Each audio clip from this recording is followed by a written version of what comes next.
मैं तुम बस पे तुम इतनी खिंचाई और इधर उधर के सवाल जवाब गए थे, मैंने सोचा ये इंसान कब बात करेगा फैमिली के बारे में, लाइफ के बारे में। जो माहौल जैसा होता है वहाँ पे वैसी बातें करनी चाहिए। बस के अंदर ये वाली बातें करो तो मुंबई कौन देख रहा होता। वो भी सच है। कैसे मैनेज होगा? टाइम मैनेजमेंट तो तुम्हारे हाथ में है। मैं बिल्कुल नहीं चाहूंगा ऐसा कि कोई दिन में सिर्फ 3 या 4 घंटे के लिए रेगुलरली घर आ रहा है। मैंने तुम्हें अपना पहले क्लियर कर रखा है कि मेरा जब तक दिल्ली से मुंबई मूवमेंट एक बेटर अपॉर्चुनिटी के साथ ना हो, मैं ऐसे मूव नहीं करूंगा।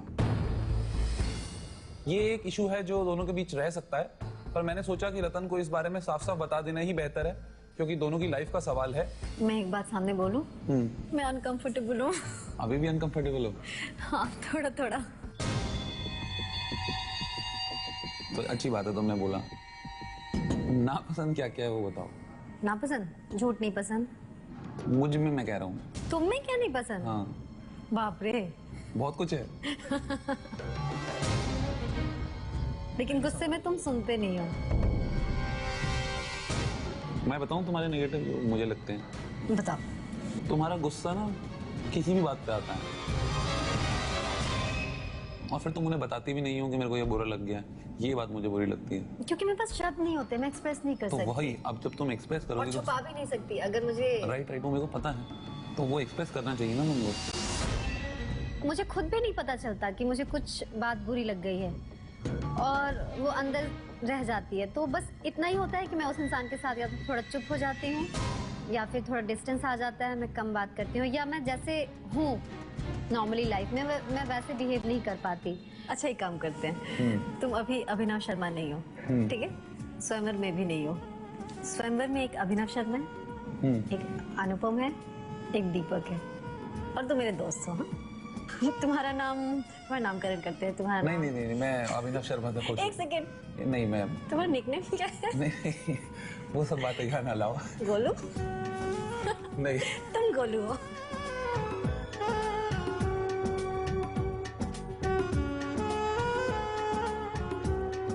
उन्होंने मेरे निकनेम से मुझे बुलाना शुरू कर दिया। उन्होंने मेरे को अभिनव की जगह गोलू बनाना शुरू कर दिया।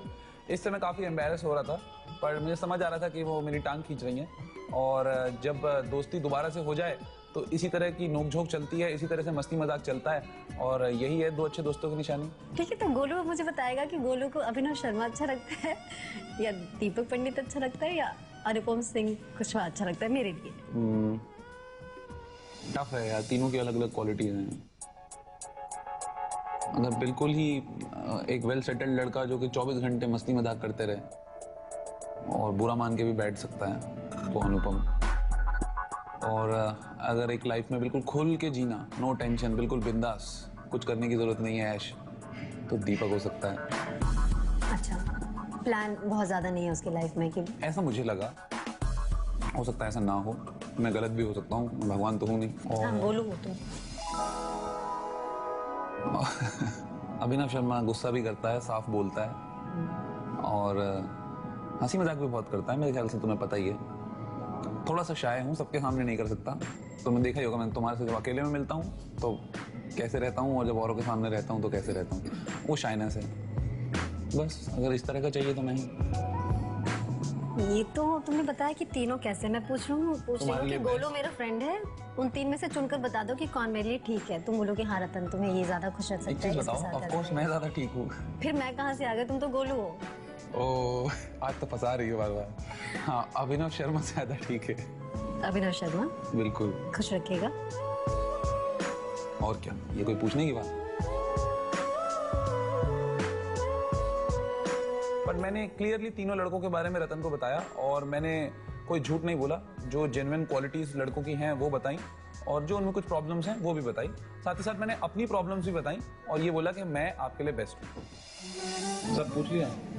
नहीं, सब कैसे पूछ लिया? अभी सब पूछा नहीं जा सकता, सब कुछ। अब बातें खत्म हो गई है तो सोचने की बारी है।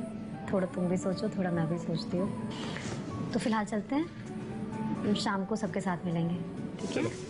ओके।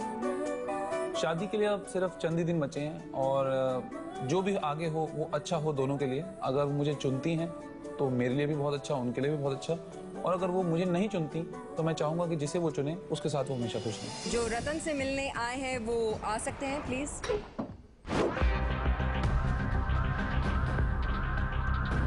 जानिए एपिसोड से भी पहले स्वयंवर की कहानी रतन की जुबानी सब्सक्राइब करने के लिए इन नंबरों पर डायल करें।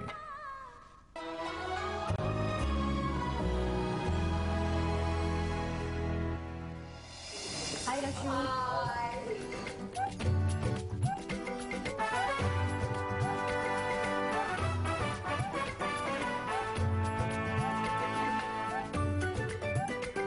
कैसा रहा आप लोगों का दिन? मैंने सुना आज बहुत एक्साइटिंग दिन बिताया आप लोगों ने। बिल्कुल काफी अच्छा रहा।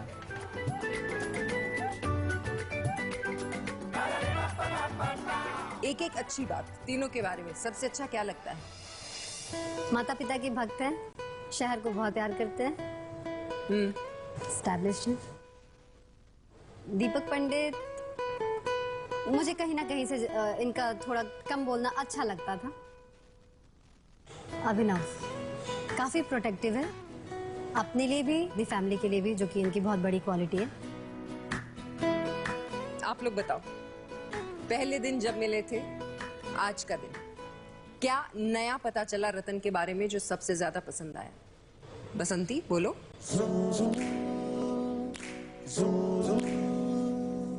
गुस्सा बहुत जल्दी आता है, मुझे काफी अच्छा लगा। मैंने कल बताया था। अच्छा लगा? हाँ अच्छा लगा, गुस्सा काफी जल्दी आया। दो चीजें और जानी मैंने। एक तो अगर कोई गलती की है या हो गई किसी रीजन से तो उसको एक्सेप्ट किया है, और दूसरा स्पेशलिज्म।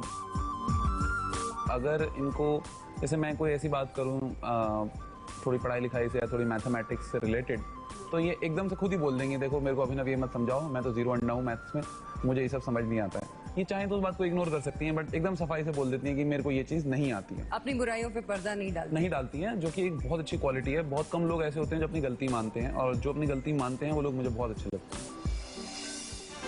तो कुछ ऐसे मोमेंट्स हैं आप लोगों के जो हम सब मिलकर देखें, ठीक है? छोटी सी ये भी देखते हैं आप लोगों ने किस तरह क्या एंजॉय किया। अनुपम के बारे में ये कहना चाहूंगा कि उसमें बहुत सारी कमियां हैं। कि उसमें एक तो एक्सेंट की प्रॉब्लम है कि वो जो पॉलिश लैंग्वेज बहुत ज़्यादा यूज़ करता है, जबकि उसको पता है कि सामने किसी को समझ नहीं आएगी।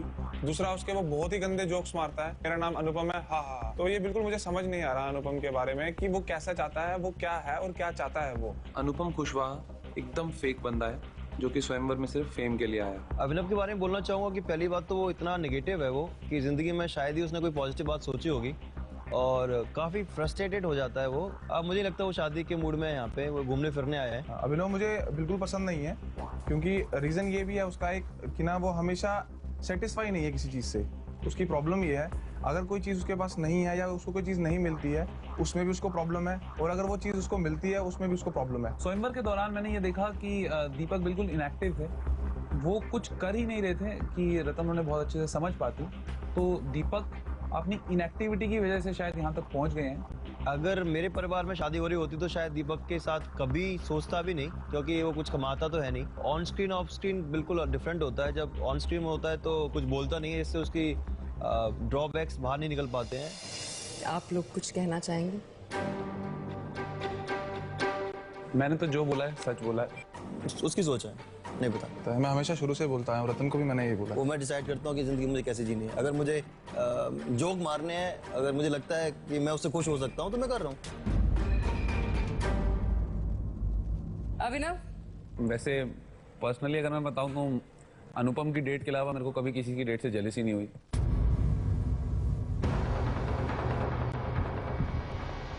इसके लिए ना क्यों डेट मिली वो मुझे समझ नहीं आया था उस टाइम पे। इसको डेट बेसिकली आपका कहना यह है कि अनुपम डिजर्विंग नहीं था, उस डेट पे बिल्कुल नहीं था। लेकिन मेरा जो इनएक्टिव के बारे में बोला वो मुझे समझ नहीं आया। दीपक, मुझे ऐसा लगा कि जैसे अनुपम बहुत एक्टिव रहा, दीपक कम रहा एक्टिव, मैं भी कम रहा, तो वो मुझसे भी कम रहा, मुझे ऐसा लगा। एक्चुअली मेरे को ऐसा नहीं है कि कहीं बैठे हो तो जबरदस्ती घुस जाओ या गोल मोल की बातें करो, शेरो शायरी, ये चीजें मुझे नहीं आती है। वो मैंने भी नहीं करी। मैं भी वही चीज कह रहा हूँ, इसीलिए मैंने इनिशिएट लेने की बात ही नहीं। जब रतन से बात करनी है, मैं उसके स्वयंवर में आया तो मैं उससे बात करूंगा, मुझे बाकी सब लड़कों से कुछ नहीं है। मेरा ये मानना था कि दीपक थोड़े इनएक्टिव थे और रतन की पर्सनल लाइकिंग पर वो आगे आ रहे थे। इसको लेकर दीपक थोड़ा सा मान नहीं रहे थे मेरी बात को। चलो, जब मैच होता है तो मैच में रेफरी भी होता है। रेफरी जी बोलिए, इनएक्टिव है, तुम्हारी पसंद की वजह से आगे आया है। कई बार होता है कि लोग अपनी सोच या अपनी फीलिंग बता देते हैं कि हाँ रतन, मुझे भी ऐसा लगता है, जिसमें से कि कई लोग थे जो जा चुके हैं, उनमें से भी कई नाम ले सकती हूँ। प्रदीप है, अभिमन्यु है, सुरेश जी हैं। ये लोग स्टेटमेंट ऐसे देते थे कि रतन को शायद इससे हेल्प होगा, ये मैं बोलता हूँ। लेकिन कुछ लोग जो कि कम बोलते थे और ज्यादा नहीं समझाते या बताते थे, उनमें से जैसे रोहित मित्तल थे या फिर दीपक में भी ये चीज रही है कि थोड़ा कम बोलता था या फिर नहीं बोलता था। ऐसे मुझे कभी हेल्प नहीं मिला, मैं ये बता रही हूँ। इसमें बुरा मानने वाली बात नहीं है। बुरा मानने वाली बात हाँ, मुझे लग रहा है कि वो नहीं, मैं सुन रहा हूँ। इस सब में सबसे खुश अनुपम है। मैं तो निकल लिया, मैं कुछ नहीं बोलूंगा। अब इनका कोई ओपिनियन? मैं वैसे ही खुश रहता हूँ। कोई ओपिनियन तो होगा। मैंने जैसे बोला था, पहले ही बोला कि अभी लाइफ स्टार्ट की इन्होंने, अभी अपनी यूनिवर्सिटी जो भी कॉलेज है फिनिश किया है, जॉब कर रहे हैं। अभी बहुत कुछ देखना है इनको, और शादी एक ऐसी चीज़ होती है, बड़ी मुश्किल होती है संभालना। तो मुझे लगा शायद वो चीज़ हैंडल नहीं कर सकते अभी। बड़ी बात है, शादी बहुत बड़ी बात है। अच्छा, नहीं, जो बात इन्होंने कही है बहुत बड़ी बात है। रतन, मैं आपको बताना चाहूंगी कि कोई एक ऐसा इंसान है जो बार बार जो प्रोड्यूसर्स हैं, चैनल हैं, उनसे कांटेक्ट करने की कोशिश कर रहा है कि वो आपसे मिल सके।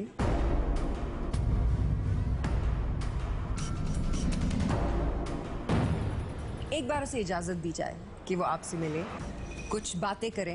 एंड मुझे ऐसा लगता है कि आज उन्हें वो प्लेटफॉर्म दिया जाना चाहिए कि वो अपने मन की बात कहें आपसे। ये सब जो यहाँ बैठे हैं, इन सबको मौका मिला है अपने मन की बात करने का आपसे। सो मैं चाहती हूँ कि एक बार आप उनसे भी मिल लें। तो जो रतन से मिलने आए हैं वो आ सकते हैं, प्लीज।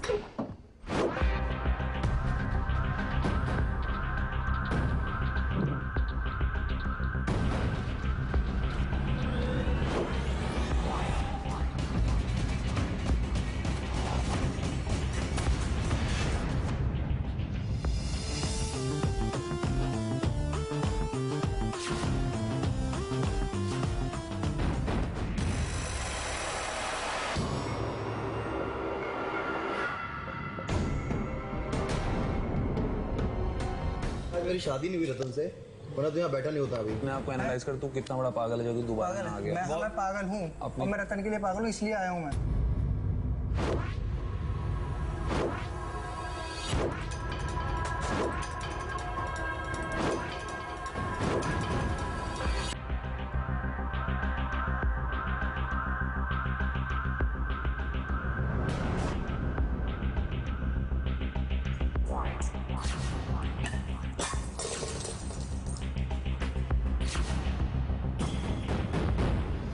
कैसे भी करके आपको सारिका को सच बताना ही होगा।